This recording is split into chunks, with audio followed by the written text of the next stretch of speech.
Selamat datang kembali di channel Bacarita Film. Hari ini saya akan menceritakan film bergenre komedi, sci-fi yang dirilis tahun 2021 berjudul Don't Look Up.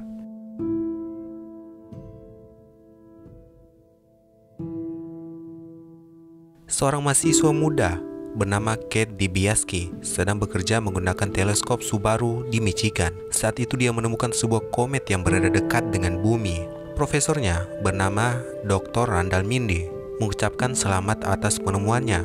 Komet itu kemudian dinamakan atas namanya.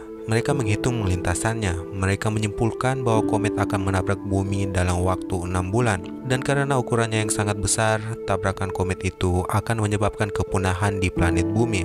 Karena panik, mereka menelepon NASA untuk memberitahukan tentang penemuan ini. Kepala Kantor Koordinasi Pertahanan Planet, Dr. Teddy, menyuruh mereka datang ke kantor NASA sehingga mereka dapat mengadakan pertemuan dengan presiden dan membahas permasalahan ini. Penemuan komet ini sekarang dianggap sebagai informasi rahasia yang ilegal untuk disebarluaskan. Mereka pergi ke Gedung Putih pagi-pagi sekali dan dibiarkan menunggu sepanjang hari tanpa bisa bertemu dengan presiden yang sedang mengurus masalah politiknya yang tak lama lagi akan kembali ikut pemilihan presiden. Karena lama menunggu, akhirnya Kate dan Randall dikirim untuk bermalam di sebuah hotel. Di sana mereka menelpon orang yang mereka cintai.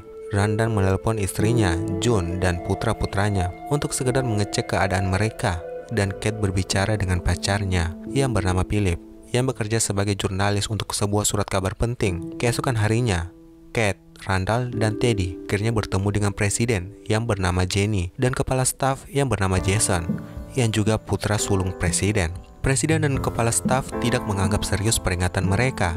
Mereka hanya mengatakan bahwa mereka sudah sering mendengar peringatan tentang akhir dunia hampir setiap bulannya. Peringatan semacam keruntuhan ekonomi, serangan nuklir, dan lain sebagainya sudah sering mereka dengar. Jadi untuk saat ini, dia ingin mereka untuk duduk diam sampai pemilihan presiden telah usai. Melihat pemerintah tidak akan melakukan apa-apa, Teddy ingin mereka membocorkan informasi kepada pers yang dapat membuat mereka mendapat masalah. Sementara itu, pria bernama Israel, seorang miliarder, CEO dari perusahaan teknologi Buzz, juga mengetahui tentang komet yang datang berkat beberapa teman astronomisnya. Philip, pacar Kate yang seorang jurnalis, membantu mereka. Kate dan Randall dipanggil untuk wawancara di acara televisi. Mereka setuju untuk mempublikasikan fakta yang ada, terutama ketika mereka yakin dan sudah mengkonfirmasi tentang komet itu dengan ilmuwan yang lain. Ditambah lagi, terdengar kabar kalau Gedung Putih menyangkal pernah bertemu dengan mereka. Mereka muncul di acara talk show yang dipandu oleh Brie Evante dan Jack Brimmer. Di acara itu,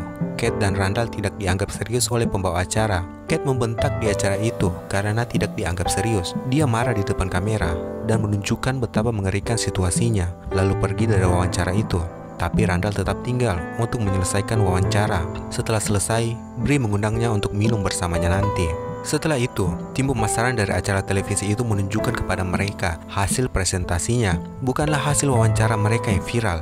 Kate juga banyak dijadikan meme sebagai wanita pemarah, dan Randall banyak disebut-sebut sangat tampan untuk menjadi seorang ilmuwan. Karena kurangnya minat penonton dengan pembahasan mereka, televisi tersebut memutuskan untuk membatalkan dukungan mereka dengan mengklaim bahwa NASA mengatakan bahwa datanya tidak cukup baik. Lebih buruk lagi, Philip memanfaatkan keadaan. Dia menulis artikel tentang bagaimana dia bisa tidur dengan Kate yang membuat hubungan mereka kandas di tengah jalan. Dan Randall tidak dapat menjauhkan diri dari media sosial yang berisi komentar-komentar pedas tentang mereka. Bahkan ada juga yang berkomentar mengenai kredibilitas Randall sebagai seorang profesor astrologi. Waktu berlalu, sebuah foto membuat presiden mendapatkan skandal. Hal itu membuat presiden mengirim FBI untuk membawa Kate, Randall, dan Teddy ke kantornya untuk meminta maaf karena mengabaikan mereka. Kate dan Randall dengan cepat menyadari bahwa mereka melakukan ini hanya karena mereka ingin menutupi berita skandal tersebut dengan berita yang lebih besar. Yang jika hal itu tidak dilakukan mereka bisa saja kalah dalam pemilihan selanjutnya. Tetapi Kate dan Randall tetap menerima untuk membantu karena menghentikan komet adalah prioritas terpenting saat ini. Presiden kemudian melakukan siaran nasional mengumumkan komet itu nyata dan mereka memiliki rencana untuk menghancurkannya. Mereka akan meluncurkan pesawat luar angkasa yang dapat menyerang komet menggunakan senjata nuklir. Terlepas dari pendapat Randall bahwa ini harus menjadi misi yang dipandu oleh teknologi jarak jauh atau menggunakan pesawat drone, Presiden tetap saja memilih Jenderal Benedict untuk menjadi pilot pesawat ruang angkasa itu dengan alasan karena menurutnya memiliki pahlawan sebagai citra rencana mereka akan membantu membuat berita yang lebih besar dan mengalihkan berita pribadi tentang dirinya. Dari saat itu, Kate dan Randall mulai muncul di semua jenis acara TV dan membuatnya menjadi viral di internet. Mereka juga kembali melakukan wawancara dengan Bree dan Jack. Dan setelah itu, Randall dan presenter Bree akhirnya berkencan. Sementara itu, Teddy dan Kate sedang berdebat dengan orang-orang yang menyangkal tentang kedatangan komet itu di acara lainnya. Akhirnya, hari peluncuran telah tiba. Acara tersebut disiarkan secara global. Pesawat ruang angkasa berhasil lepas landas, tetapi mikrofon General dengan cepat dimatikan karena dia terus mengatakan hal-hal yang sangat fanatik di depan kamera. Semua orang siap untuk merayakan bahwa ancaman komet akan segera menghilang. Tetapi Israel tiba-tiba datang dan berbicara secara pribadi dengan presiden. Tak lama kemudian, semua orang terkejut ketika melihat pesawat ruang angkasa itu ubah arah dan kembali ke bumi. Akhirnya diketahui kalau ternyata presiden telah membatalkan misinya. Beberapa jam kemudian, saat dunia masih mencoba memahami apa yang terjadi, Randall ditugaskan sebagai kepala penasihat sains di Gedung Putih dan dibawa ke rapat kabinet darurat. Ternyata, alasan mereka membatalkan misi tersebut adalah karena Israel telah menemukan bahwa komet terdiri dari mineral tanah yang bernilai triliunan dolar yang bisa digunakan oleh produsen teknologi dalam benda-benda seperti ponsel. Mineral itu jelas sangat berharga bagi negara mereka dikarenakan mereka kehabisan bahan baku karena sudah dikuasai oleh Cina. Rencananya adalah mengirim beberapa drone untuk memecah komet dan membiarkan fragmen yang lebih kecil jatuh ke laut untuk ditambang nantinya. Randall tidak setuju dengan hal itu, terutama ketika dia menyadari bahwa teknologi yang akan digunakan Israel belum menjalani uji ilmiah. Tentu saja perkataan Randall tidak didengar oleh Israel. Setelah pertemuan, dia berkumpul dengan Kate dan Teddy di sebuah bar dan memberitahu mereka semua tentang Israel. Beberapa orang tidak sengaja mendengarnya, dan Kate memutuskan bahwa mereka pantas mengetahui kebenarannya. Jadi dia mengumumkan dengan lantang agar semua orang mendengar bahwa presiden akan menghancurkan komet dan membiarkannya menabrak planet sehingga orang kaya bisa menjadi lebih kaya. Hal ini memicu serangkaian kerusuhan di sekitar kota, sehingga FBI menangkap Kate dan menuduhnya membagikan informasi rahasia dan merusak properti umum. Tetapi mereka setuju untuk melepaskannya jika dia menandatangani kesepakatan, di mana dia setuju untuk tidak membicarakan masalah tersebut di publik atau media lagi. Ia kemudian kembali ke kampung halaman kecilnya. Kate tidak melakukan perlawanan. Hal ini karena ia mengingat orang tuanya yang sangat pro pemerintah. Ia tidak ingin dianggap sebagai pengkhianat di dalam rumahnya sendiri. Dia mulai bekerja sebagai kasir di supermarket. Di sana Kate bertemu dengan Yul dan temannya. Awalnya Yul dan lainnya mengatakan kalau mereka mengaguminya dan mengundangnya untuk hangout dengan mereka. Namun Kate mengetahui kalau ternyata temannya itu telah mencuri dari tokonya. Namun ia membiarkan mereka pergi karena dia tidak peduli lagi mengingat akhir dunia akan datang. Kate akhirnya menerima ajakan mereka. Kate juga memulai hubungan dengan Yul. Sementara itu, Randall terus bekerja untuk presiden, berpikir bahwa itulah satu-satunya hal yang dapat dia lakukan untuk membantu planet ini, dan juga terus menjalin hubungan dengan Bree. Namun, ketika suatu malam, mereka berdua yang kembali ke kamar hotel terkejut melihat June ada di sana, yang sedang menunggu untuk mengejutkan suaminya. Ketika itu, Randall bahkan tidak meminta maaf, hanya mencoba membuat beberapa alasan. Jadi June melempar botol pilnya ke arah Randall, dan lalu pergi. Setelah berdebat dengan Israel tentang sainsnya yang salah, dan memberitahu fakta yang mengatakan bahwa dia akan mati sendirian, Randall muncul di acara televisi yang dipandu Bree dan akhirnya kehilangan kendali.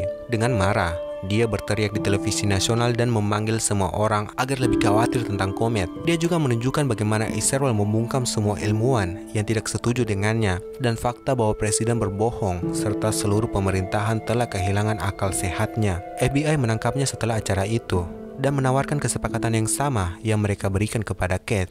Randall dan Bree akhirnya putus. Beberapa waktu kemudian, Randall mengemudi kembali ke Michigan, sementara Kate sedang berduaan dengan Yul.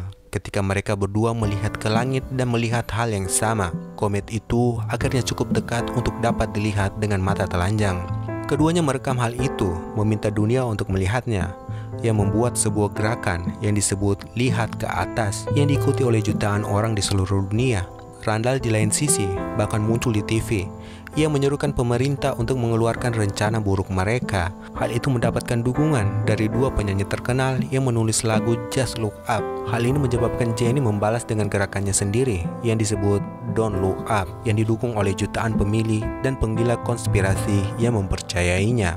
Ketika dia mengatakan Randall hanya ingin mereka takut dan kehilangan kebebasan. Kerusuhan dan protes mengambil alih jalan-jalan. Sementara Rusia, India, dan Cina bekerja sama untuk mengirim pesawat ruang angkasa mereka sendiri untuk menghentikan komet. Tetapi peluncuran mereka gagal dan pesawat ruang angkasa itu meledak. Saat komet semakin dekat dan para penjangkal akhirnya mulai mengetahui kebohongan pemerintah, Randall mengajak Kate dan Yul berbelanja bahan makanan, lalu mengantar mereka kembali ke kampung halamannya, sehingga mereka dapat menghabiskan hari terakhir mereka bersama sebagai sebuah keluarga. Dalam situasi ekstrem ini, Jun memutuskan untuk menerimanya kembali setelah mengakui bahwa dia juga berselingkuh di perguruan tinggi. Hari itu, Teddy juga bergabung dengan mereka.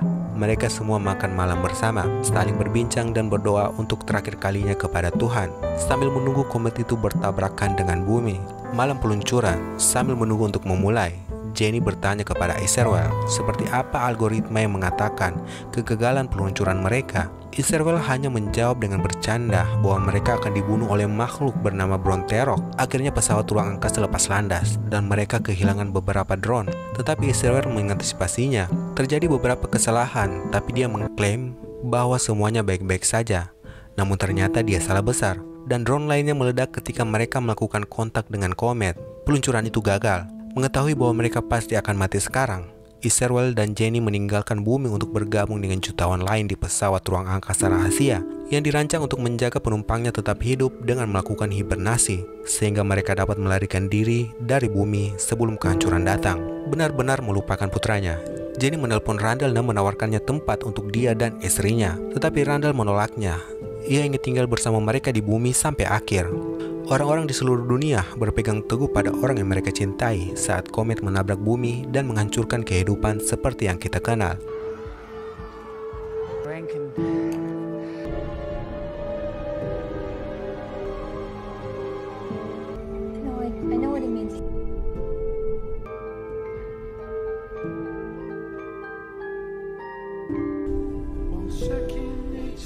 Satu-satunya yang selamat dari kejadian itu adalah Jason, yang berhasil menyelamatkan diri di bunker Gedung Putih 22.740 tahun kemudian.